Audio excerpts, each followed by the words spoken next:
welcome to another episode of the GSMC Wrestling Laureate Podcast, brought to you by the GSMC Sports Network. I'm your favorite wrestling fan here, Eric Rodriguez, every Monday night live around like 8 p.m. Gotta be honest, I did run into some heavy traffic. Also, my OBS decided to crash, so then I had to reboot it. And and now here we are. Hopefully, you guys had a great weekend. We have an amazing weekend or week of wrestling ahead of us. So let's not just live in the past. Let's go ahead and move on into the future. A couple other sports things. Obviously, I kind of love to touch on other sports while I kind of have y'all here.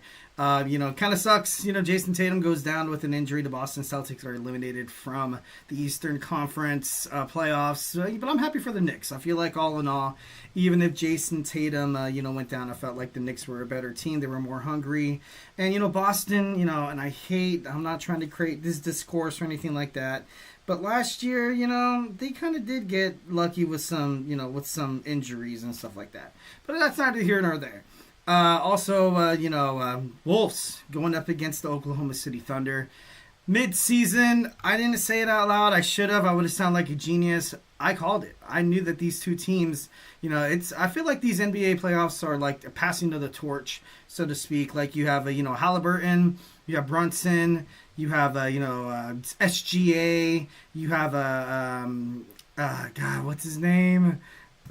Why am I thinking Wiggins? No, he's not Wiggins. But anyways, Ant from the Timberwolves. Anthony Edwards. Sorry, excuse me. Four guys that are definitely going to be the face of the league once when Steph Curry, LeBron James definitely retire. I can go ahead and make another prediction. I feel like I don't think LeBron James and Steph Curry are ever going to win another ring.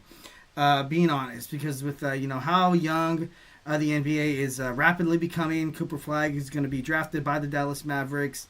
And obviously Luka's team is now the Los Angeles Lakers, which is kind of crazy. But it's going to move on into some professional wrestling. We have a great show for you today all lined up. We're going to talk a little Smackdown. Talk a little bit about WWE Smackdown. Then we're going to get into some WWE NXT. Going to recap that. Going to preview NXT. I'm also going to talk about NXT Battleground. So this episode is definitely featured around what's happening over the weekend on Sunday. Sorry, excuse me. We have we have AEW and WWE going head to head. Should be interesting. Should be awesome. I definitely love it when AEW, when they do have PLEs. It's been a while since they've had their last PLE, so I'm looking forward to something. Just I don't know. Something crazy. Something crazy is going to happen. There's a couple storyline twists, maybe perhaps some debuts, which we're going to talk about in my fifth segment. Wrestlers that I feel like might debut or return on Double or Nothing. But without further ado, let's go and move on into our first segment. But before we get on into any of that, just want to remind you guys to go ahead and feel free to participate in that chat whenever you want. There's no such thing as a bad chat. This podcast is all about keeping the conversation going, making sure you guys feel like your voice is part of the mix. So don't be shy. Drop your thoughts inside that chat. And if you really want to make sure your comment, question, or concern gets noticed, why not use that super chat? Those super chats. Obviously, chatting is absolutely FREE free. Those super chats definitely help the podcast keep going, keep growing. Definitely helps us as the GSMC Sports Network, the little guy. Support the little guy. We definitely love bringing you guys awesome sports content that you guys consume on a day-to-day basis. And, that's our absolutely, that's what we want. That's what we want all in all, just to make sure, we're, putting sports out there, on a free network, just in case you don't have, YouTube TV. But then nowadays, like, streaming services are like the future. So, I don't think I really know anybody who has basic cable. Like, it's crazy. Like DirecTV, Dish, Spectrum. I remember when I used to pay like $250 a month for DirecTV. It was pretty pricey, but it was pretty cool during the NFL season. You get this NFL Sunday ticket, which nowadays I hate YouTube Sunday ticket. I have Sunday ticket from the NFL, and it's just not the same. Like, on the Sunday ticket on DirecTV, they had like 8 games going, which was pretty badass. And but then again, it was a little bit of a bittersweet moment, because I would love to just fiddle back and forth with the cursor on the channel, on the channel changer on the remote, and just kind of be my own NFL Red Zone. And then I got YouTube TV, and then I got the NFL Sunday Ticket through YouTube TV, and then I actually watched NFL Red Zone. And I gotta be honest, I'm a huge fan of it. Like, it just totally, like, for me, it just, like, cut the middleman out, and I'm like, oh, okay, cool. Now I don't have to just, stress my fingers and just go stream from game to game. But no, and the guy on I forgot his name, damn it. Scott? No, it's not Scott. I'll look it up. The guy who does the Red Zone is actually pretty damn entertaining to watch. So, kudos to him. That'd be a dream job. That'd be pretty awesome. And once again, thank you guys so much for tuning into the podcast. Thank you in advance. We are super grateful for each and every one of you guys who joins us here daily on the GSMC Sports Network. Your support makes all the difference. So let's get this party started. Send in those super chats, those super stickers, because you guys are super awesome, and together we will make sure this is one of the best wrestling podcasts in the world. There's a lot of awesome wrestling streamers out there. If you don't know, obviously go out and check them out. They're pretty badass. I can't name any names because, no advertisement dollars. I'm just kidding. No, moving on. So yeah, let's go and talk about some Smackdown. Smackdown right off the top of my head. Obviously this was the fallout of Backlash, which was, hindering. I didn't think it was that great. I didn't really like Backlash. Well, I liked Backlash because it's wrestling. But all in all, all the stuff that I thought was going to happen. I did not expect R-Truth to get involved, but I thought that was actually pretty cool in the main event. So SmackDown starts off, obviously. And then Solo Sikoa absolutely feeling insecure about Jacob Fatu. Then you look at a little bit about, JC Mateo stuck in the, obviously Jeff Cobb. He's in the middle of the ring. He's standing next to Solo. And it just, I don't know, for me, so far it doesn't look like it fits. You know what I mean? I feel like Solo Sikoa is like Eric Bischoff. And then you remember, 2 Minute Warning with Rosie? And I forgot the other guy's name. I just feel like he's kind of like he's that guy. Like, he doesn't necessarily have a storyline wrapped around him. He doesn't, he's never really introduced to the WWE universe. Just, Michael Cole being like, that's the hottest free agent in wrestling, Jeff Cobb. And I feel like he will feud with Jacob, which, ultimately I feel like will put him over the top a little bit. But I don't know. So far, first showing. His debut, he did what he had to do. Obviously helps Jacob retain the United States Championship at Backlash. But now it just seems like he's just kind of left, he seems like he's soulless. And Solo Sikoa, wanting Jacob Fatu to be like, oh, I want you to tell me you love me. It's like, I know this is a bad analogy, but a failing marriage, and you're like, oh, tell me you love me. Tell me there's a chance. Just kidding, no. No, and Solo Sikoa, man, he played it pretty well, though. He really honestly did play pretty well. I remember when he used to open his mouth once when he was part of the Bloodline, I was like, dude, this guy can't really, cut a promo. But all in all, it was all right. Alexa Bliss qualifies in the women's Money in the Bank match, which was pretty badass. I definitely loved the chemistry between her and Mi Chen. And, I thought it was pretty awesome how she was able to pin Chelsea Green, which was pretty cool. Also, what's going to happen with the White Six? What's going on? I feel like at this point, it's already dead. And there were so many WWE superstars who were recently released, and now it just seems like, I was like, dude, why couldn't you just release the White Six? They're not really doing anything. You could have kept a couple of these superstars around. But I do love Bo Dallas. I do love what he's trying to do with, keeping his brother's memory alive with these characters that Bray ultimately created through the Firefly Funhouse. So, this really has to be good. When the White Six come back, it has to be really, no room for error. No room for error. They're on SmackDown right now. I doubt they stay on SmackDown. Being brutally honest, I really honestly doubt it. I feel like they do belong on Monday Night Raw. With the teasers and the promos and the darkness and the smoke coming out of the arena and stuff like that. It's, that's going to take time to set some stuff up. So, and SmackDown is going back to being a 2-hour show at the end of June or the beginning of June. I'm not too sure. Don't quote me on that. But I did read a report. On Monday Night Raw, I feel like right now it just seems like they, kind of belong. That would be better for them to kind of do so.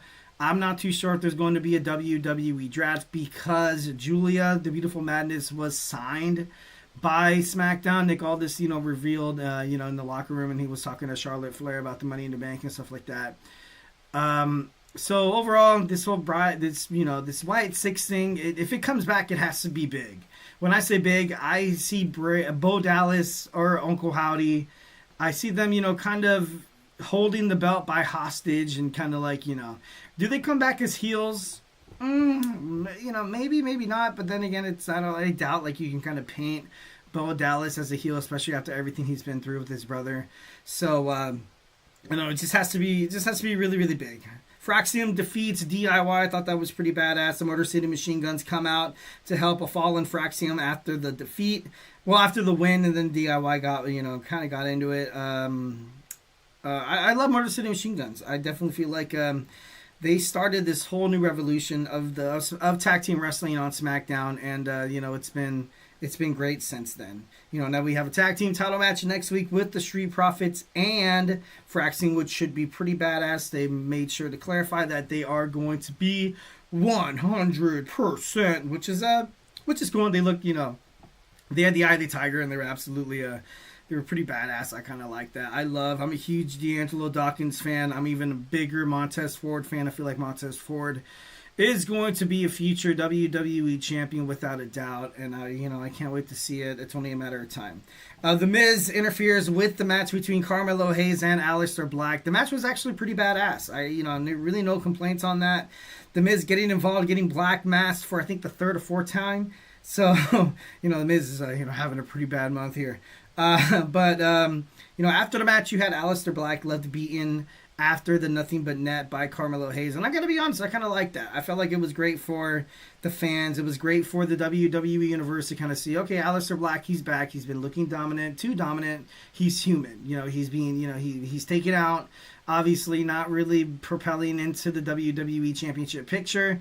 Most likely going to go after the United States Championship, but after like the build-up of Jacob Fatu that the WWE is doing, I doubt that they're going to take the belt off him. I feel like it'll be better like if it's kind of like a Band-Aid approach where you kind of rip it off and and then it'll bleed and stuff like that. But if you have Jacob Fatu having a decent reign, kind of like a Nia Jax title reign, and it just goes south, you kind of think of the ultimate potential that could have happened for Jacob, but then you could also think about it would be better for the United States Championship title picture if it wasn't on Fatu, if the title wasn't on Jacob, and then you have Solo Sikoa costing the match. I feel like Solo Sikoa will ultimately backstab Jacob Fatu. I feel like it will be at SummerSlam. It's only a matter of time. It'd be crazy if Solo wins the Money in the Bank and then he cashes in on Jacob, which would be stupid, which would never happen. But I don't know. Or Solo Sikoa cashes in, he wins, and then he gets the belt. That'd be pretty interesting. But ultimately, all Jacob really had was the Ulufala. And the moment that Roman Reigns won it back, it was kind of like, who cares? Like, absolutely everybody forgot about it. It was insane. So speaking of Solo Sikoa defeats Jimmy Uso and Rey Fenix in a triple threat match to secure his spot in the Money in the Bank men's ladder match coming up in June. Jeff Cobb or JC Mateo defeats the LA Knight. Tiffany Stratton defeats Nia Jax. It was kind of crazy how Nia Jax, she kicked out of the prettiest moonsault ever, and nobody's ever done it before.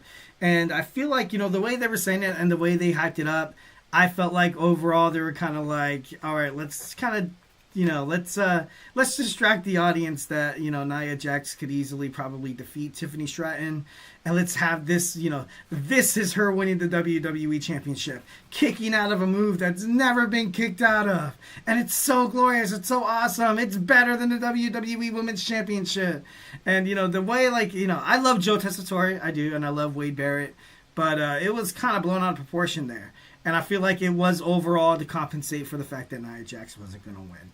And, but, it is what it is, and also we have Damian Priest and Drew McIntyre headed into a steel cage match at Saturday night's main event. All good stuff coming, all great stuff coming. Obviously not this Saturday, but the next we will see Saturday night's main event. Okay, so without further ado, we talked about SmackDown. Now we're going to talk about some WWE NXT. So grab your favorite snack, grab your favorite ice cold beverage, and join me here in about 25 seconds. So hey, do not go anywhere. I feel like I'm losing my mind. Is everybody in the world blind? Please, Lord, give me a sign, a sign.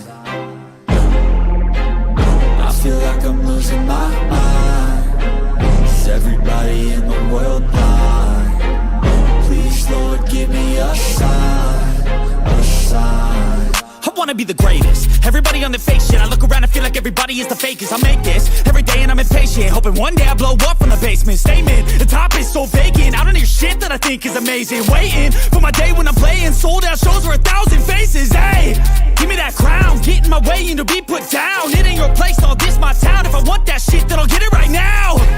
I'm losing it, the noose it fits. I'm losing shit, a stupid myth. You choose to live or choose to dip. You choose to fight or lose your grip and lose a gift. I feel like I'm losing my mind. Is everybody in the world blind? Please, Lord, give me a sign, a sign. I feel like I'm losing my mind. Is everybody in the world blind?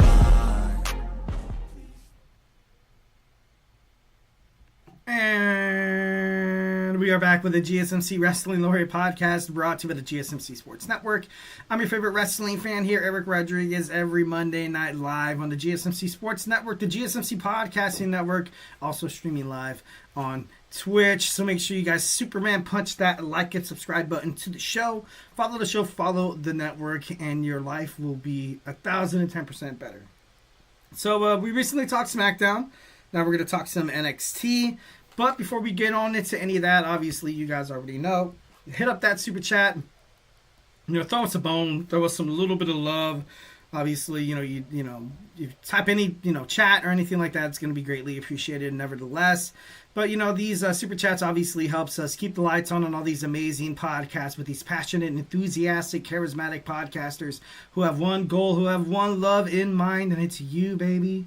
It's you, baby. No, we just want to make sure you guys feel like all your sports daily needs are fully functional, are absolutely filled, because not a lot of people could afford, streaming services. And guess what? The GSMC Sports Network is absolutely free. So without a doubt, feel absolutely comfortable to, smash that like and subscribe button. This show is obviously all about keeping you guys inside the mix, making sure you guys feel like this is your podcast, not just my podcast. This is our wrestling podcast. So, don't be shy to drop your thoughts inside that chat. We are super grateful for each and every one of you guys who joins us here daily on the GSMC Sports Network, so your support makes all the difference. So let's keep this party going. We got NXT. We have, AEW left to talk about. We have, wrestlers who could debut and also return at Double or Nothing. So without, further ado, let's go ahead and talk about it. Let's talk about it. All right, first and foremost, we got WWE NXT recap. NXT obviously tomorrow, but it was actually pretty cool. It was this not the go home show before, but this was pretty action packed. First and foremost, we have Miles Borne of the No Quarter Catch Crew going into Battleground, winning that Battle Royal, which was pretty good. I thought it was pretty great. He's revealing that he's partially deaf. He's which affects his speech. A lot of people do see a young Randy Orton in Miles Borne, and I do see it 1,010%. He said like he was representing those fighting for people of who deal with biological. No, that's not the right word. I don't want to say the wrong thing and like sound like a total d-bag. Because of his disability, he can't live a normal life, and he says he's fighting for everybody who has to deal with that. There's some people who are fully functional, fully healthy. Well, then again, there's no such thing as fully functional or healthy anymore. But there's people without disabilities, diagnosed disabilities. Obviously, there's all underlying things like anxiety, depression, and stuff like that. There's OCD. There's people that for them, for people who don't have a disability, it's so, they think life is so hard and they can't do this and that and the other. But like those who are fighting with disabilities, you got to be honest, like those guys are troopers. Those guys, they don't bat an eyelash at like, oh, the world feels sorry for me. I used to cover sports at my community college. We hosted the Special Olympics. And, it was, you see a lot in these athletes, like, they're just so happy to go out there and participate. And it was, it was heartwarming, very, very heartwarming. And definitely, you got to throw that respect. You got to throw that respect, 1,010%.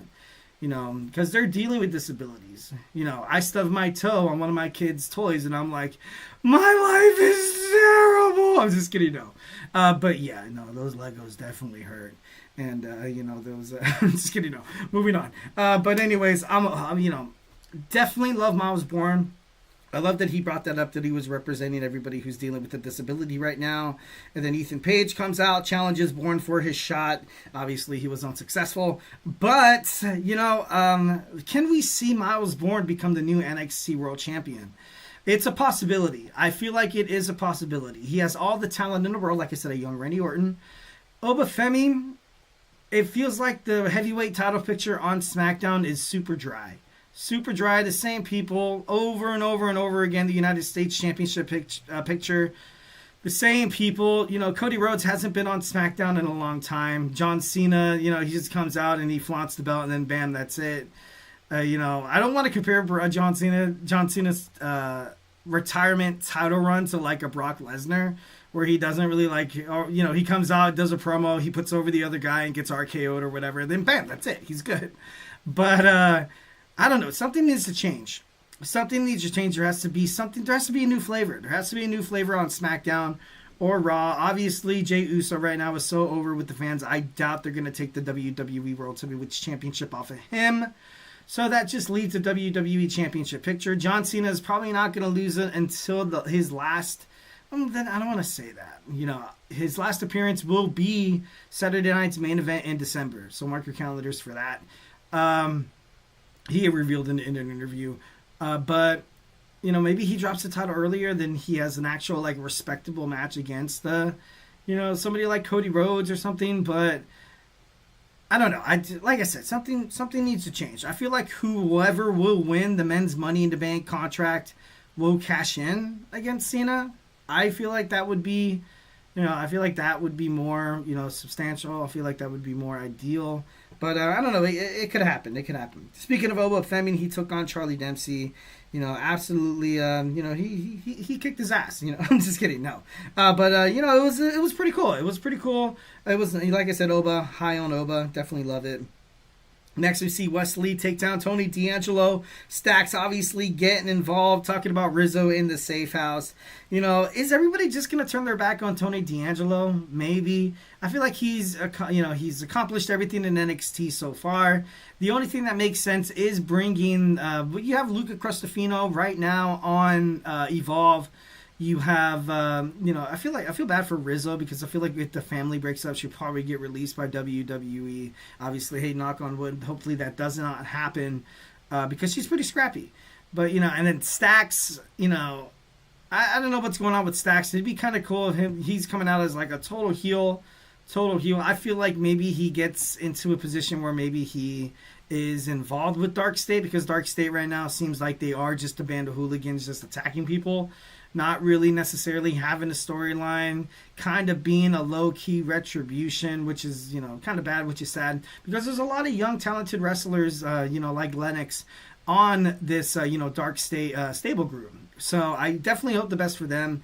I feel like for them to kind of be, in the mix, in NXT, because I feel like they will ultimately take over after the WWE draft or the Superstar Shakeup. Is there even going to be a draft? It's crazy. Once when Trick Williams is gone, once when, I feel like Joe Hendry will be signed to WWE Raw or SmackDown eventually. Oba, gone. So then who's really, I feel like even Ricky Starks might get drafted or might, leave the North American Championship. Or, maybe he loses the North American Championship, due to like a technicality or something like that. And then, he perpetuates himself into the World Championship title picture, or he wins it eventually, you know what I mean? But, I don't know. It's crazy. It's crazy. Next, I see Tatum Paxley. Tatum Paxley had a really good promo. She had a really good promo, 1,010%. She was seen backstage absolutely distraught. She lost Gigi Doling. She lost Shotzi to some bonk. To just some things that just doesn't make sense. Like a lot of these WWE superstars being released. And, and you can tell that she's, she was kind of channeling that emotion. I could definitely say 1,010% that there's got to be a little bit of realism in that promo. She looked absolutely heartbroken. She looked absolutely left alone. She looked like she was left in this universe. They took everything from me kind of mentality. And, Tatum Paxley, I really hope that she's not going to be the next one to be released by WWE, because I feel like she gets opportunities and she does wrestle in some pretty damn good matches. So, all in all, I don't know what's going to happen next with Tatum. Maybe she finds a way to tag team with Alexa Bliss, coming and having like a little Twisted Bliss kind of thing, or maybe she finds her way into TNA. I feel like TNA will ultimately revamp the Knockouts, the Knockouts division. Obviously, you see Indy Hartwell, and I feel like they're going to create a mid-card title, which would be ideal with a lot of these young, talented women released by WWE. They go to TNA, and but I don't know. It's still up in the air. Obviously, it's not really it sucks. I feel like it does suck. Stephanie Vaquera talks about fighting Jordynne Grace, Fatal Influence, obviously coming about, saying they're going to take their title.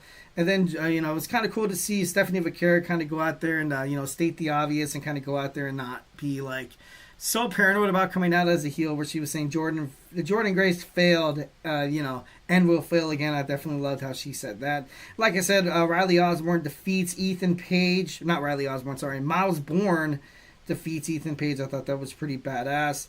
And then, we see the future of the North American Championship. Obviously, Shanti, the Adonis, Javon Evans. I feel like Evans will be the next one to hold it.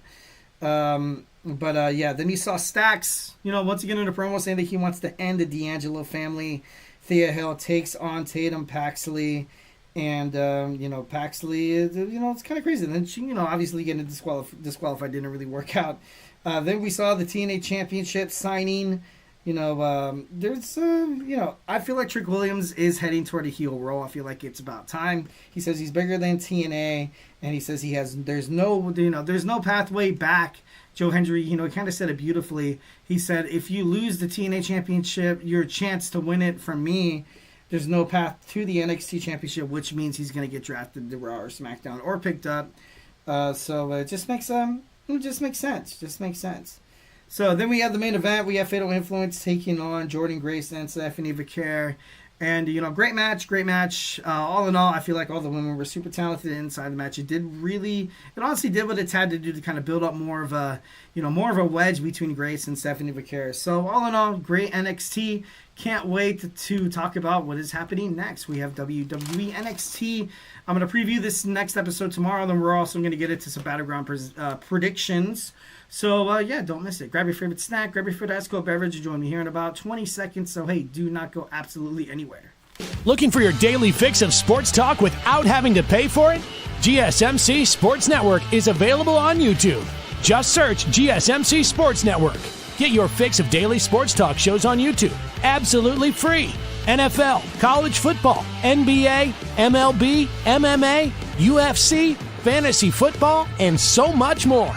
GSMC Sports Network has shows running all day long, with new sports shows starting every 2 hours. Just like on your favorite cable sports channel, except GSMC Sports Network is absolutely free. Just search GSMC Sports Network on YouTube to catch one of your new favorite shows, like the GSMC College Football Podcast, Chip Shot Football Podcast, Hoops and Heels Women's Sports Podcast, GSMC Basketball Podcast, and so many more. Check it out for yourself. GSMC Sports Network, now available on YouTube absolutely free. Search GSMC Sports Network on YouTube right now.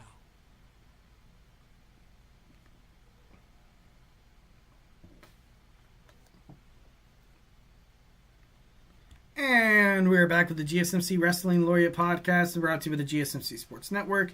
I'm your favorite wrestling fan here, Eric Rodriguez, every Monday night live on the GSMC Sports Network, the GSMC Podcasting Network, streaming on Twitch, on YouTube. So make sure you guys Superman punch that like and subscribe button to the show. Follow the network here at the GSMC Sports Network. We do love a lot of peace, love, and positivity, but make sure you guys absolutely 1,010% participate in the chats. Sound off in the comments section once when these videos are published. Make sure you guys keep track and also share your opinions on the shorts that we share through YouTube. So make sure you guys, like I said, subscribing to the GSMC Sports Network will leave you guys fully satisfied in terms of your sports fix that you guys need on a day-to-day basis. And guess what? It's absolutely FREE free, and we do respond to our fans 1,010%. Know that this isn't a wacky Twitter post. This isn't an Instagram bully.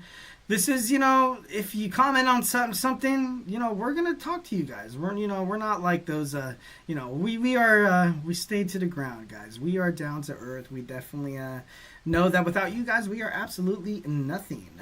So, without further ado, let's go ahead and talk about some NXT preview.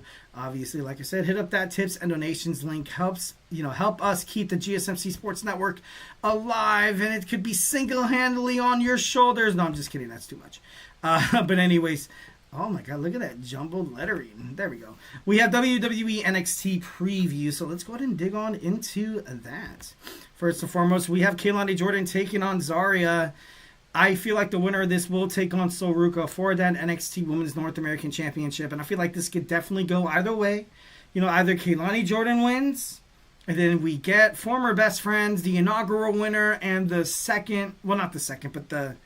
fourth North American champion going at it, which would be pretty badass.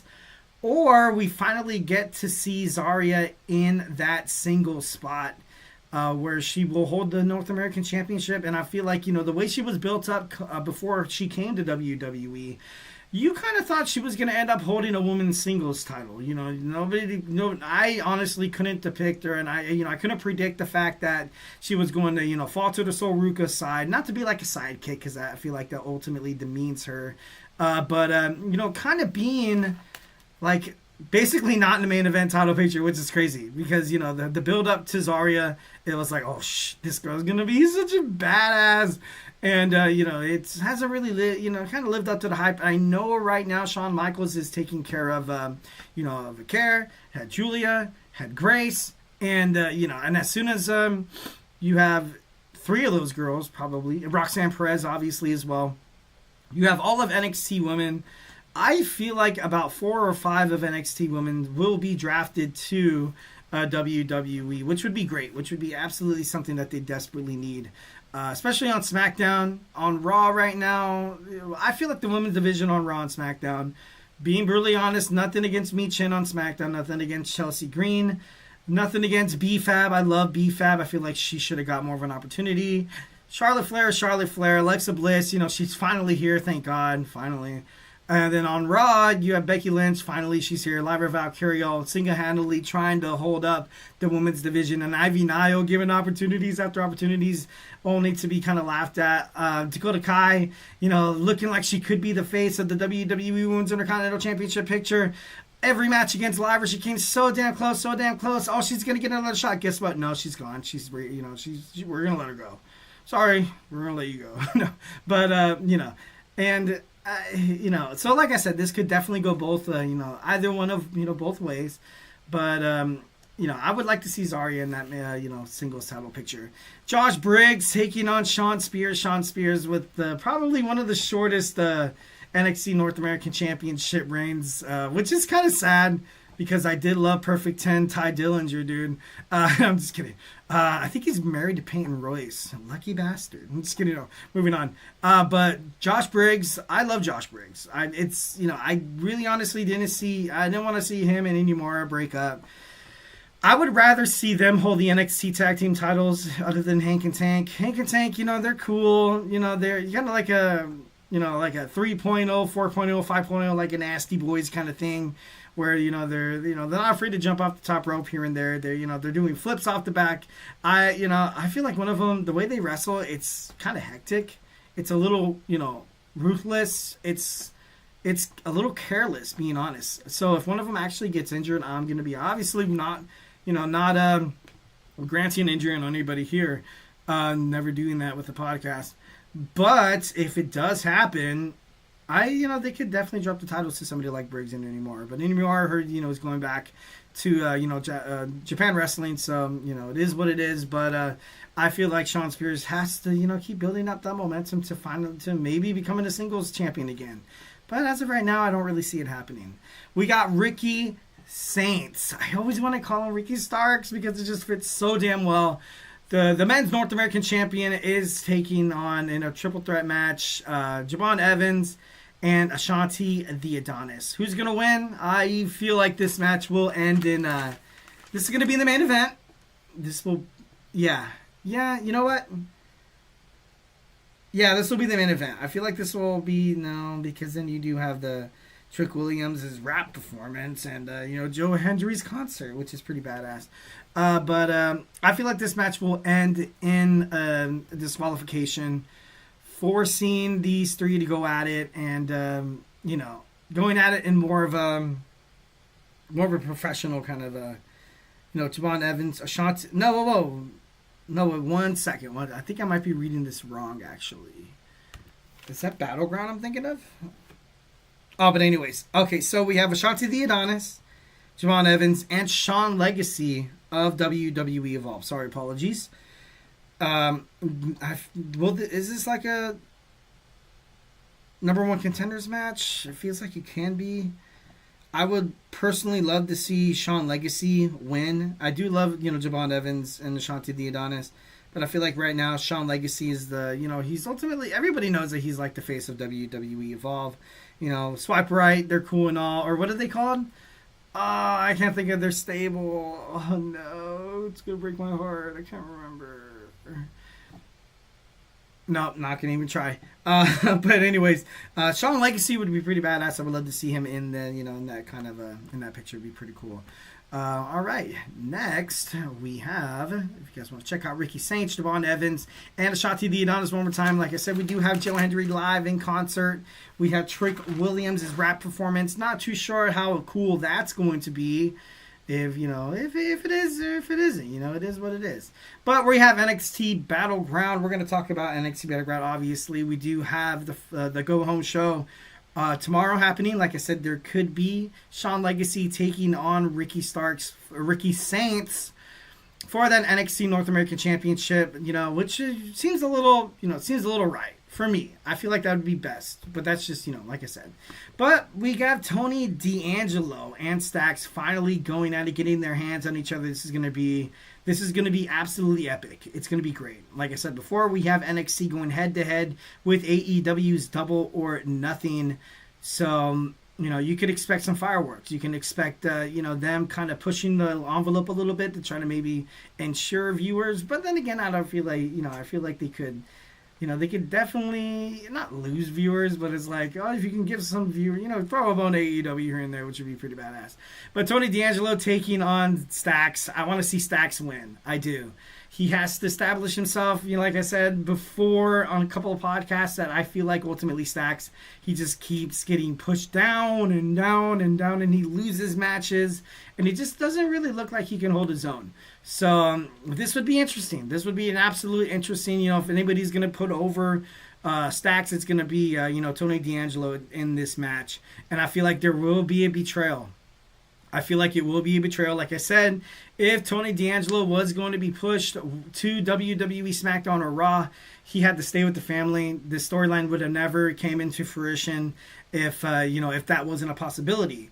So I feel like Cristofino, Rizzo will turn their back on Tony D'Angelo, and it's safer with Stacks. So I feel like that definitely could happen. Next, we have for the TNA Championship, we got Trick Willie going up against Joe Hendry, the international wrestling sensation that is Joe.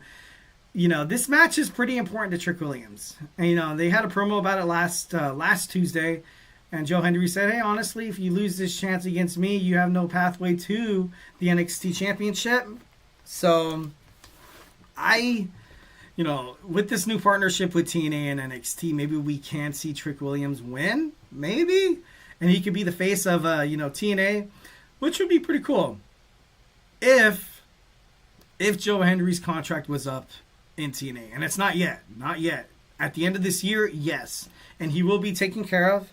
He's going to be the first TNA star to be drafted to the WWE. I guarantee it. Guarantee it, 1,010%. Obviously, excluding, Jordan Grace from, TNA knockouts and the little, the crossovers and stuff like that. Like, it's going to be actually, like, official. Like, they're going to have a draft about it with the number one pick, the Monday Night Raw is going to pick, Joe Hendry, and then, bam, that's how it's going to be. But, Trick Williams, he could be the face of TNA. This is not a shocker. But as of right now, it just makes no sense to kind of, slow down Joe Hendry's momentum. He's going to drop that title eventually, but it's not going to be against Trick Williams. Trick Williams, I feel like he's going to lose. But ultimately, he will win because he's going to get drafted to SmackDown or Raw. I would love to see Carmelo Hayes slap the crap out of The Miz and be like, you have done nothing for my career. I'm not going to roll with you. And then, bam, Trick Williams and him get back together for a tag team championship run because, SmackDown is very prominent in the tag team division. Needs a new heel face. DIY isn't really cutting it anymore. Bam, here comes Trick Williams and Carmelo Hayes for those WWE Tag Team Championships, which would be pretty badass. Stephanie Vaquera takes on Jordan Grace. Like I said, Stephanie right now, she's on the precipice. She might get drafted. I don't think WWE would have introduced the idea of her coming to Monday Night Raw to help Io Sky if that wasn't really a possibility or take on Io Sky. You saw the beautiful Madness Julia get signed to SmackDown, which is kind of crazy because you saw Julia cause a bunch of harm, a bunch of ruckus on Raw, and then she gets randomly signed to SmackDown. I'm like, okay, so the whole future of her Io Sky and Rhea Ripley, that's just gone. But Stephanie Vaquera, I would love to see I don't know if she just looks red, she could be on Monday Night Raw. And she drops the title to, someone like Jordan Grace. She's held the TNA Women's Knockouts division. She's held it up for that long as that champion, and she's done super well. You're going to start seeing a lot of new, fresh faces in NXT in the women's division because that's what they do best. It would definitely be ideal if you kind of see Stephanie Vaquera drop the belt here, Like I said, if and only if they, if WWE plans to draft her. But as of right now, this is going to be one hell of a match. Probably the match of the night, being brutally honest. This could possibly be one of the most shocking moments in WWE NXT history. Miles Borne of the No Quarter Catch Crew going up against the ruler of NXT. Oba Femi for that NXT World Heavyweight Championship. This is tricky because Oba Femi did such a great job with the North American Championship. Ever since becoming the NXT World Heavyweight Championship, I feel like a lot of people were just betting on him to lose. They were just waiting on that moment where they're like, "Oh, I knew this. This is exactly what's gonna happen." And, then he gets drafted to Raw or SmackDown, which they need a big heavyweight guy like Oba on the scene. You had something big with Gunther on WWE Raw, and, he won the WWE World Heavyweight Championship with the snap of the finger. Bam, just like that. You have John Cena, eventually lose. You have Oba Femi come into, SmackDown and, kind of be in that heavyweight championship picture. So that just leaves Miles Borne winning at Battleground. It could happen. It's definitely not no. I feel like he will lose basically on the, just based on the jealousy of Charlie Dempsey. You've seen it being teased through, on episodes of NXT. So it wouldn't really surprise me if that's what happens. And then Miles Borne, I was so close. I was going to win, but... and then Charlie Dempsey's like, you're not ready yet, you're not this and that and the other. Then they get into like a little heated argument, and then they eventually end up breaking up the No Quarter Catch Crew. And then, bam, that's that. But if Miles Borne loses this match, it's not going to be on a clean pin. I know that for a fact. You're going to see Charlie Dempsey get involved because they've been teasing it, and it would just make absolutely no sense. Or it's going to be one of those... oh, I tried to help you, mate, but, then I screwed you over. Charlie Dempsey's going to find a way to try to help help Osborne, or more Borne. Damn it! I always want to keep calling him Osborne. That's what causes me to be like, oh, Osborne, but no. But ultimately, I feel like Charlie Dempsey's gonna do something dirty, man. He is the son of William Regal, so just letting you guys all know that. So those are all the matches so far. There's obviously, like I said, we do have the go home show before NXT Battleground. I feel like we're going to get a Women's North American and a Men's Championship match. Soruka, I would love to see Soruka go head to head with Kaylani Jordan. And like I said before, they're gonna fight. Tomorrow night on NXT, probably for that right. Soruka is already the Speed Champion, so I feel like they're kind of, whoever's going to fight her at Battleground will ultimately get the win. Zarya using that championship match to get to, propel herself into the main event singles card in women's wrestling in NXT. Keilani Jordan winning the Women's North American Championship by, playing dirty, cheating, and winning that Battleground, which would be the year anniversary when she won the inaugural championship, and then thus, kind of pushing her into this heel role, which she needs to be in. Especially, like I said, you have a lot of these young, talented NXT women's superstars getting drafted or going to SmackDown or Raw. You need just a face. You need someone who's going to piss somebody off. And Keilani Jordan, the ultimate, sweetheart of WWE NXT. She goes bad. She turns heel and has a nice, long Women's North American Championship title run. And it's just, it's awesome. It's magical. And it can happen. So, bet your ass that at Battleground, whoever's going to fight Soruka, then, if they win or if they lose, that's what's going to define them within the next, within the next year of how they're going to be, ultimately viewed from fans in the WWE universe and all of wrestling. Like I said, I feel like Ricky Saints will, fight Shawn Legacy for that Men's North American Championship match, for that title at Battleground. I feel like it needs to happen, and definitely 10% needs to happen. And then you see Shawn Legacy picking up a shocking victory, and Ricky Saints, he has so many enemies right now. Lingering around the corner. What's, who's going to turn their back on Ricky Saints? And then that causes Ricky Saints, he's not going to lose cleanly. There's going to be some kind of a little bit of a wedge. And then, then Ricky Saints would, I doubt he gets brought up to the SmackDown or Raw roster. I doubt it. I feel like this will ultimately kind of, steer his way into him being a future NXT men's World Heavyweight Champion. Like I said, it could happen. I could look like a total idiot right now, but as of right now, I feel like pretty confident with those predictions. Obviously, let me know how you guys feel in the comments section. Sound off on those comments, and we can talk about it. Next, we have AEW Double or Nothing predictions happening once again, going head-to-head with NXT Battleground on Sunday, May 25th.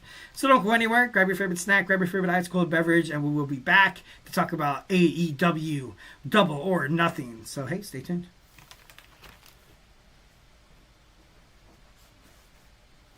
For the best and latest podcasts available anywhere, go to the podcast app on your cell phone and type in GSMC. To access free content-rich podcasts on health and wellness, book reviews, sports, entertainment, relationships, social media, movies, technology, finance, and even weird news. Subscribe and download the GSMC Podcast Network's family of shows, available everywhere podcasts are found.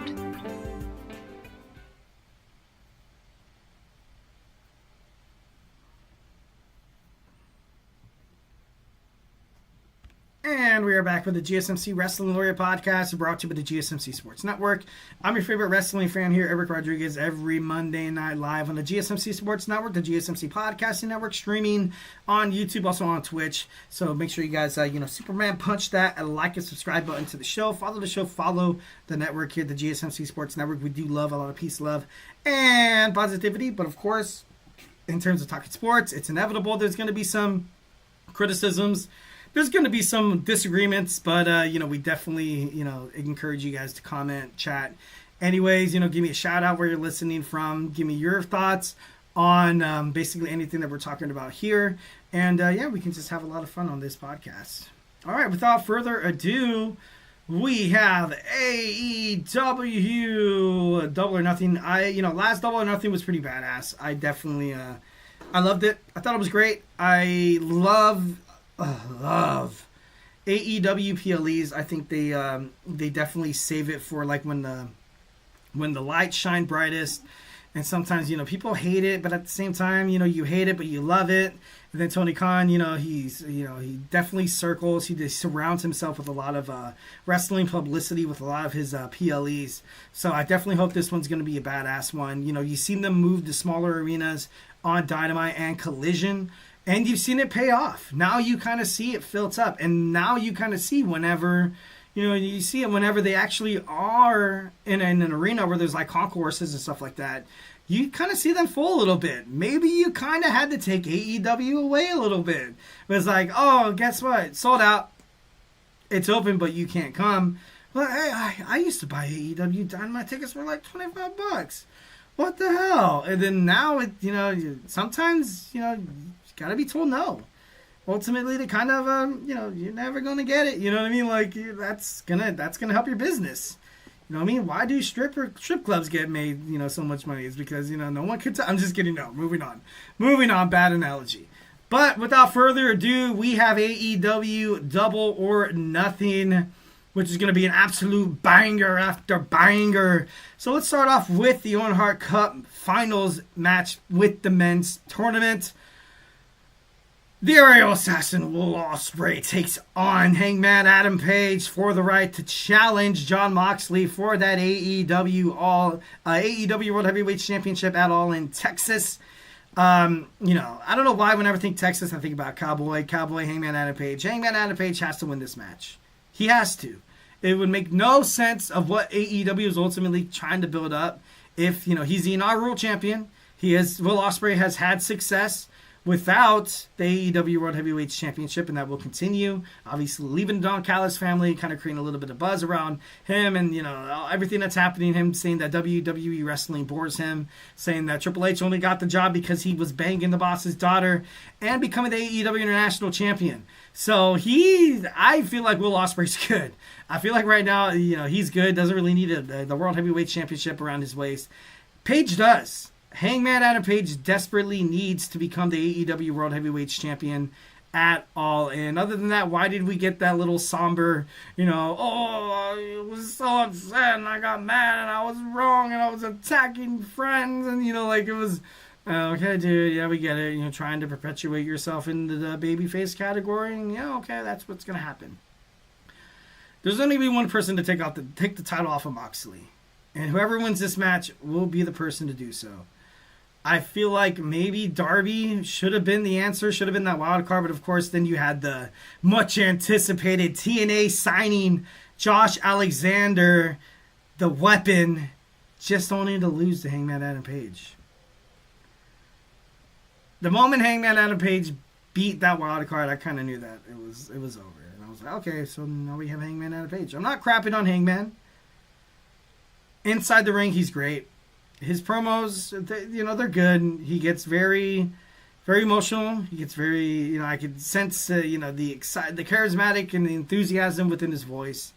He cares deeply about AEW and where it lands from here to like 5 years, 10 years down the line.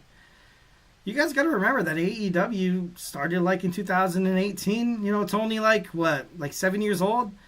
This is like young history. This is like when you think about WWE, you think about WWF, you think about the WWF, you think about NWA, you think about all the territories and stuff like that. These guys are literally, they started 7 years ago. Hangman Adam Page was the inaugural champion. A lot of people have the misconception that they look at AEW like WWE, that it's already had a long and standing history of shocks and betrayals and shocking title runs and new titles. Yeah. But they just started. They're just getting started. So having someone like Hangman Adam Page win the championship once again, it's a possibility. It's a possibility 1,010%, and it could definitely happen. And at this point, I kind of hope it does happen. Like I said, I don't hate Hangman. I don't. I just kind of wish the Owen Hart Cup wasn't that obvious. But, it is what it is. Mercedes Moné takes on Jamie Hayter with the Women's Owen Hart Cup tournament final. You know, Mercedes Moné recently getting a taste of defeat, but I don't think she's going to win this match. I feel like Jamie Hayter once again will rise to the top, but Toni Storm's so damn good.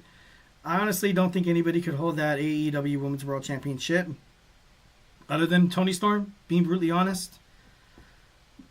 But Mercedes Moné, if she really is going to be the tippity top dog in AEW Women's Wrestling, she's going to win this match. Jamie Hayter, obviously, ultimate underdog right now. Ultimate, definitely, 1,010%, no doubt. Does she deserve her more than Mercedes Moné? I feel like she does. She defeats Mercedes Moné because there's not a title on the line, and it's kind of like not an exhibition match, but it's for the right to face Toni Storm, where Toni Storm most likely, or main she might drop it the title to Hayter. But if Mercedes Moné wins at All In Texas, I gotta be honest, I can see a lot of fans getting a little upset, and like I said, not just me whatsoever. This girl's 4 belts Moné. She doesn't need another championship run. She doesn't even need for the next, I would say like 2 years. 2 years. She doesn't need an AEW Women's World Championship run. She's good. She's already established her legacy in AEW. So it would be no surprise to me if Jamie Hayter picks this one off. And I hope she does. I would prefer it. That's just my opinion, obviously.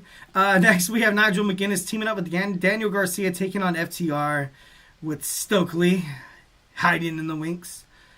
I feel like FTR needs to establish themselves as a legitimate tag team. I know they've been around AEW for quite some time, but literally, what are they besides superstars on Collision, Saturday Night Collision, that arguably nobody watches? Something in the tag team division, obviously with the Hurt Business, I feel like it will change. I feel like maybe the Hurt Business will drop the tag team titles in their next defense due to a betrayal from maybe MJF, or just something shocking. And then maybe you see FTR get their hands on the titles. But as of right now, I don't really see FTR, maybe they can be Ring of Honor tag team champions, maybe that could work out. But Daniel Garcia teaming up with Nigel McGuinness, Daniel Garcia is a singles wrestler. Nigel McGuinness used to sit behind a desk for a long, long time, and now he's decided to get back into the ring. I feel like this is kind of an ultimate, kind of squash, not like a squash match, but maybe you might see a return from Cope, and I'm not saying a return because he got hurt pretty bad. But he finds a way to screw over FTR and be like, oh my God, look, Cole, because the AEW Double or Nothing, obviously, it's it's themed around Las Vegas. You go out there thinking that you're going to, you're gonna go from rags to riches, but then sometimes it ends in heartbreak, or sometimes when you go in there and you're like, oh, I'm just gonna chance my odds and throw a quarter in the slot machine, bam, you won $1 million. There's a lot of, different narratives that surround, kind of like a theme in an overall, pay-per-view or PLE, per se, in terms of professional wrestling. So Double or Nothing kind of reminds me of, you're either going all in, or you're going to be chewed out, you're going to be chewed up and spit out. And, maybe you have FTR go down that route. I feel like it would ultimately hurt their overall push. But, as of right now, I don't really see the hype of that tag team match, being brutally honest. Mark Briscoe, this is a match that does excite me. I'm a huge Raw Mark Briscoe fan. I'm a huge Ricochet fan. This match is going to be dope. It's going to be a stretchers match. Mark Briscoe, oh my God. He's the man. He is the man. I miss watching the conglomeration go together. I love that Kyle O'Reilly, Roderick Strong, and... Adam Cole got back together. That's cool. Undisputed Kingdom, Undisputed Era 2.0. But Mark Briscoe is so awesome. He's just one of the best wrestlers I've ever watched. He's great on the mic. He's entertaining as hell. Going head to head with somebody like Ricochet. Ricochet desperately needs something different. This heel thing, I gotta be honest, doesn't really seem like it's working out for him. he just looks. I feel like he just looks stupid. I feel like he looks like a spoiled, bratty kid. Like I said, he's taunting his opponents. He has glasses. He has a backwards hat. He looks like a damn teenager in the locker room. Making fun of some other kid. For for painting his nails or something. Just something silly, something stupid like that. And with the golden scissors is constantly happening, where he's I hated Ricochet in WWE because I felt like WWE overlooked his talent. In AEW, they haven't per se looked over his talent, but his story bookings, I gotta be honest, has been absolutely egregious. It's been terrible. He doesn't look good at all. Like, he doesn't look like a competitor. He loses match after match after match. He talks so much crap. All this build up, just to be tossed to the side again like he was in WWE. I wanted to see Ricochet maybe like a Ring of Honor, like television championship kind of run. I feel like that fits him. But in AEW right now, and they had Kenny Omega win the AEW International Championship. Kazuchika Okada defends the AEW Continental Championship whenever he basically feels like it. And the TNT Championship, I gotta be honest, if Cope, Christian Cage, I feel like if those guys really aren't holding it, it's not really that prestigious, or you don't really care about it too much. Daniel Garcia, he did do a good job. But if you had Daniel Garcia drop the belt to Ricochet, I feel like that would have been pretty badass. It would have been great for his career. But now we're stuck with the narrative that Ricochet is stuck in the same BS that he's been stuck with ever since he signed with WWE. Talented, definitely could hold a championship. One of the most gifted guys inside the ring that I've ever seen in my life, and I've been a wrestling fan since I was like 6 years old. But still, nothing. Absolutely nothing. Which sucks. Next, we have Mina Shirakawa, the challenger, taking on Timeless Toni Storm for that AEW Women's World Championship. This match is going to be probably the best of the night. It's going to be the best of the night. Mina Shirakawa, I love myself some Mina Shirakawa, but she's not. It sucks, but I don't think she's going to win. Timeless Toni Storm, I feel like if she is going to drop the championship, it either has to be to the two women competing in the Owen Hart Cup, Jamie Hayter or Mercedes Moné. It would make no sense for somebody like Mina Shirakawa to come in and win the championship. If that was the case, I feel like maybe you should have gave Mina a short little title run when she fought Mariah May, but obviously that didn't come in fruition. But and so now we have these two amazing women going at it for the championship, and this is going to be one hell of a match. Whenever these girls go inside the squared circle, they give it their absolutely 1,010%. And, you can't help but to admire what Timeless Toni Storm is doing within the women's division in AEW. When Mina Shirakawa graces our presence as wrestling fans to All Elite Wrestling, it's good. She's backstage, she's talking, she's actually participating openly. She's very vibrant on social media. So she gets a lot of eyes, she gets the butts in the seats, but can she necessarily take on Toni Storm? Could it happen? Maybe not. But as of right now, I don't really see Toni Storm losing that. I don't really see her losing that belt. But it could definitely happen 1,010%. Not 1,010%. I give it maybe like a 35%, and that's being kind. Next, we have Anarchy in the Arena. No teams have been officially announced yet, which is kind of crazy. Which is a little crazy because it's literally like a week away. So that maybe makes me think that there's going to be like a surprise entrant. But I think it's 5-on-5, right? Is it like Blood and Guts? I think so, because last time you had the Elite, you had Okada, Jack Perry, the Young Bucks. Oh, damn it. There was one other guy, I think. No, I think it was a 4-on-4? Where you had Darby, Bryan Danielson. Oh my God, I can't remember last year's Anarchy in the Arena. I really honestly can't. But, no, this is going to be big. It's going to be super big. This is going to be one of the best matches of the night. Obviously, this is the main event. This is going to be the main event, which is kind of BS. But Team Swerve, we obviously have Swerve teaming up with the Ops, Joe, Hobbs, Shibato, and I guess they said Marina Shafir is going to be on Moxley's team, so which makes you think that we will see Willow Nightingale, which is pretty badass. I would love to see that, her and Shafir going at it, because those girls don't give two Fs. You're gonna see some girl blood, which is pretty badass. But Team Moxley, obviously the Young Bucks, Claudio Castagnoli, and Moxley.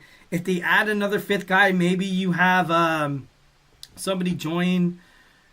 I know Omega or Okada isn't doing anything as of this moment, so maybe you might have Omega join Team Swerve, and then you have Okada join the Young Bucks, and the Death Riders. So that could possibly be it. That could definitely happen. But as of right now, and Powerhouse Hobbs too. Maybe you see Hook get involved, which would be pretty badass. But right now, like I said, they're still up in the air. We still have one more episode of AEW Dynamite and Collision to decide anything. But all in all, I love AEW's PLEs. Definitely super hyped, super stoked. Can't wait for it. So, you can make sure you guys check it out. I would pay for it. It's good it's a good $50 well spent. Other than that, join someone's stream along or watch party, which actually I did that for the first time last AEW PLE, and it was actually pretty cool. It was fun. All right. Without further ado, we have our fifth and final segment. We have shocking debuts and returns possibly that could happen at AEW Double or Nothing. So grab your favorite snack, grab your favorite ice cold beverage, and join me here in about 25 seconds. So hey, do not go absolutely anywhere.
And we are back with the GSMC Wrestling Laureate Podcast, brought to you with the GSMC Sports Network. I'm your favorite wrestling fan here, Eric Rodriguez, every Monday night live to talk about some good old-fashioned professional wrestling. So without further ado, we have our fifth final segment. We're going to talk about some possible shocking debuts and returns at AEW Double or Nothing. So obviously send me in the chat if you think somebody is going to return. So let's talk about it. Let's talk about it. Like I said, AEW PLEs are actually pretty damn good. So I have really nothing bad to say about Tony Khan. Damn it. So I don't know. I always rush here after work, and then I'm super hungry, and then I shove my face with food, and then it just gets a little overwhelming at times. But anyways, AEW Double or Nothing, I'm super excited about. I was told from a friend at work that you can stream it live for free on a said thing, and I was like, dude, no way, no flipping way. And I'm not really excited to pay $50 for it, because I feel like eventually AEW should stream their PLEs on HBO Max for free for subscribers, which would be great, which would be amazing. But, are we going to get what we want? Probably not, which sucks. But then again, hey, you got to run a business, right? So why complain about it? Last AEW Double or Nothing, we saw the return of Maxwell Jacob Friedman, which was pretty badass. So, when NJF showed up, it was pretty cool. I was super excited about it, and so it makes me think who's going to be the next one to return. Cedric Alexander returning to help the Hurt Syndicate? Maybe that could happen. I feel like there will be an AEW World, tag team title match being made on either Dynamite or Collision. It could happen, but don't rule out Cedric Alexander joining the Hurt Syndicate because obviously, the Hurt Business from WWE. MJF, not really a guy who plays third or fourth or even fifth fiddle to anybody like Shelton Benjamin and Bobby Lashley and Montel Vontatis Porter. Like, he's not that guy. So something is going to happen. Cedric Alexander is going to get involved and then, probably kick out MJF. MJF's going to get super pissed. Bobby Lashley will ultimately probably, relinquish that AEW World Tag Team Championship to Cedric Alexander and then have him and Benjamin go at it in the tag team division and then be like, I'm announcing myself, going after the AEW World Championship. Then you have an AEW World Championship Casino Battle Royal happen at AEW Double or Nothing where you see Bobby Lashley win. You see the final, you see MJF. You see either MJF and Bobby Lashley, the last two guys in the ring, and then they go at it, and then bam, Bobby Lashley picks up the dub. But this just makes sense. This honestly just makes sense. 1,010% for Cedric Alexander recently getting released from WWE. When I saw that happening, I thought right off the bat, Hurt Syndicate. There's nowhere else he belongs. There's nowhere else he could possibly be to further his career unless it was with MVP Shelton Benjamin and the almighty Bobby Lashley. So, kind of a no-brainer there. We have returns. We have Hook. We have Hook returning possibly to help, to help the Ops during the Anarchy in the Arena match. Or you have him help out the Death Riders.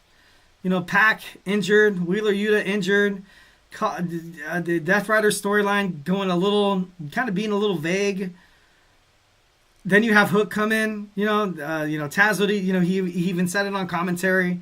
He was like, hey, look, when Hook comes back, he's going to do what he thinks is right, and that was very vague.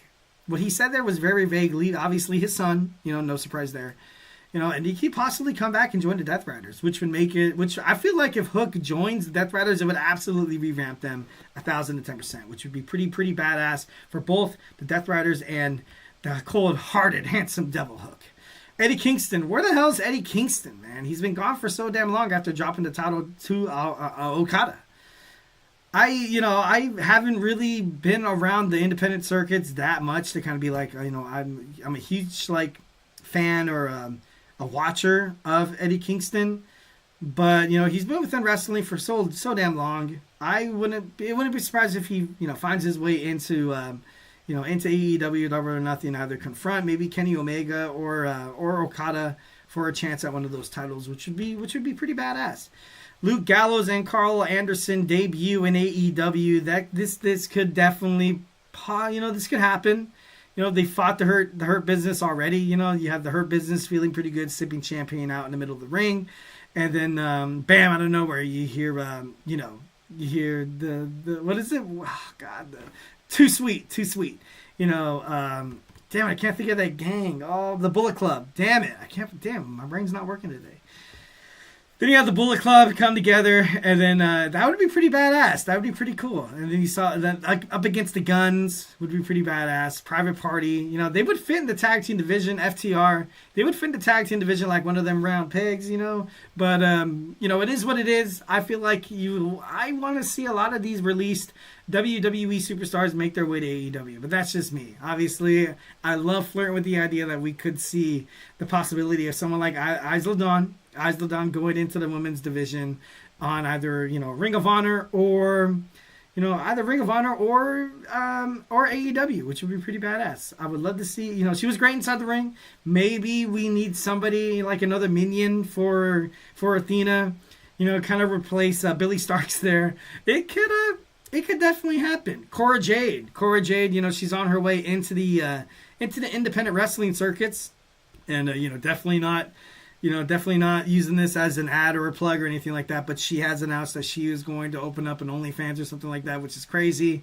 But if you think about the style that AEW has, like, you have Toni Storm talking about sexual innuendos and, talking about, beating the crap out, obviously not the crap, but beating the something off, woman appendage off of somebody, So obviously Tony Khan doesn't really care about what the women really kind of like push the envelope and stuff like that, which kind of leaves them more open for freedom, like someone like Cora Jade could definitely, wrestle in somewhere like New Japan Professional Wrestling, Ring of Honor, the CMLL, a lot of other independent wrestling circuits that she could definitely find herself, on. And then, just think about it. Like, she comes out and she confronts, Toni Storm. That would be pretty badass, because Cora Jade, she wasn't bad in WWE whatsoever. Just, kind of drew a short straw there. It's kind of time for her to move on, for WWE to move on. I feel like this breakup kind of happened at the perfect time for both of these guys. So, really kind of interesting to see. And if Tony Khan, signs Cora Jade, it'd be awesome. Also, if he signs this young, talented, amazing wrestler as well, Jakara Jackson, I feel like this would be great. She belongs in somewhere where she could be like the overall, I would love Ring of Honor television champion. Random, Athena comes out, open challenge. She's held that championship for so damn long. There has to be somebody new. There has to be. There just has to. Maybe it happens at Death Before Dishonor. Not too sure. But Jakara Jackson coming to AEW, Ring of Honor. Like, come on. That's just awesome. Giovanni Vinci, coming to AEW. Could happen. It could happen. Maybe he finds himself within the TNT Championship division, Ring of Honor Television Championship. Or hey, maybe in the Ring of Honor World Heavyweight Championship picture. Maybe he comes in, has his own little stable of foreign people, like Gunther had Ludwig Kaiser in him. That could happen. That'd be pretty cool. But I want to see this guy do something.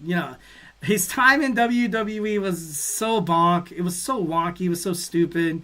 It felt like he was like buried. After lose Apollo Crews, nothing against Apollo Crews, but like you can't help but to think that maybe like he did something bad, and then had those in his debut, singles debut in WWE, only to lose like in embarrassing fashion or something like that. You know what I mean?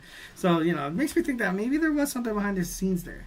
Christopher Daniels comes back to screw over Hangman Adam Page, and Will Ospreay wins the championship, the Owen Hart Cup. This could happen as well, possibilities, but it seems like overall that Hangman is heading toward like a babyface role and becoming the new AEW World Heavyweight Championship. So maybe that that idea is no good. And of course, he got done with his Mount Everest climb, which is crazy. I think he's the first ever wrestler to climb Mount Everest, which is pretty badass. Wouldn't really surprise me that Darby Allin, someone that crazy guy, would decide to do.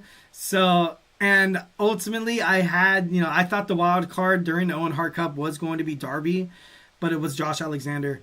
So I feel like the only person to dethrone Jon Moxley at this point would have to be Hangman Adam Page during the Anarchy in the Arena match. He was there last year. He was left hanging upside down, which was pretty crazy. But he makes his way into Double or Nothing to once again be a thorn in the side of the Young Bucks, which would be so badass. And once again, confronting Jon Moxley for taking his spot. He did defeat Darby Allin to become the number one contender to eventually defeat Bryan Danielson for that AEW World Heavyweight Championship. So, kind of like poetic justice a little bit there. Would see Darby Allin returning to AEW to screw over all the guys that screwed him over. Obviously, you do have Swerve Strickland on the other side, but that's just old news. That's old news, man. That's old banter. All right, guys. So hey, that's it for me tonight talking professional wrestling. Hope you guys had a great time watching the podcast. Like I said, always remember to Superman punch that like and subscribe button to the show. Follow the show. Follow the network. Follow us on Twitter /X, Instagram, TikTok, Facebook for more content and updates. And if I haven't a major wrestling fan by now, we have a awesome podcast just coming out from the GSMC Sports. It's going to be the GSMC Sports Podcast with a lot of gifted, talented podcasters collaborating to make one badass super show. So make sure you guys don't miss being a part of that. And actually, this is probably the perfect time to bid you guys adieu. Next Monday is actually going to be my last show as your GSMC Wrestling Laureate. Last time saying that I am your favorite wrestling fan. We'll see if we can make it one of the best shows. Maybe I'll ask my CEO if I can make it like a 2-hour, 3-hour show. No, I doubt it. But it is what it is. Definitely going to be finding my way into the sports, entertainment industry, probably hosting a podcast separately. So, definitely, my name, Eric Rodriguez. If you ever want to, be like, hey, whatever happened to that guy? Definitely follow me on socials and stuff like that. But as of right now, my last show next Monday. Stay tuned, mark it on your calendar, and we'll have some fun for the last time. So, like I said, hopefully you guys loved the podcast. Hopefully you guys are having an amazing week, had a great weekend with your loved ones. Stay beautiful, but of course, and most importantly, as always, love you. Mm-hmm. Mm-hmm. Mm-hmm. Let's go. I wake up to a little bit of drool on my pillow, feel like it's gonna be a bad day. Yeah, I'm tired of shit, and the coffee ain't hit yet, damn, ain't that great. I don't wanna go to